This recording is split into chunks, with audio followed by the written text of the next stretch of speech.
When I begin drawing these noses, the first thing I'm going to do is map in the placement of my boxes because my nose pictures on the left do not take up the entire box.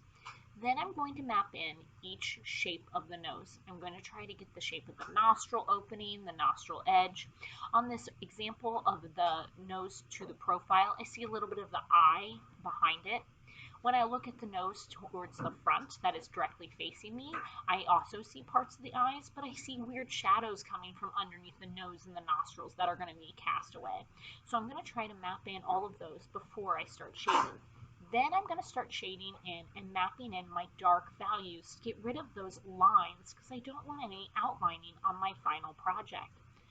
As I do this, I'm going to continue building up layers.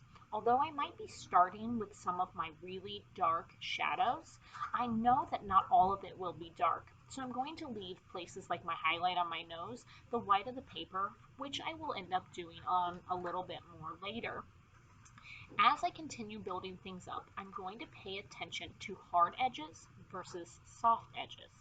For example, if I look at the nostril openings or the shadows around it, the nostrils themselves are going to have this hard edge where the nostril and the opening of the nostril meet. But as the nostril opening comes down closer towards the lip, it's going to be a softer, faded value and not as crisp and sharp.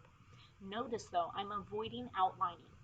I keep going back multiple times to readdress my drawing. I am not going to do this all in one time. I'm going to come back and check it each time as I go. Then I'm going to move on and I'm going to go back to my other nose.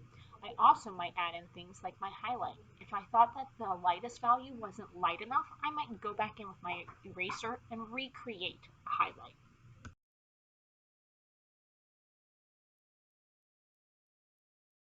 Another thing I want to point out on this nose to the profile, when I create the background value behind this, I want to create a contrast in values to allow us to see the background versus the nose or the person's skin. But I am avoiding outlining it and creating this edge through values only.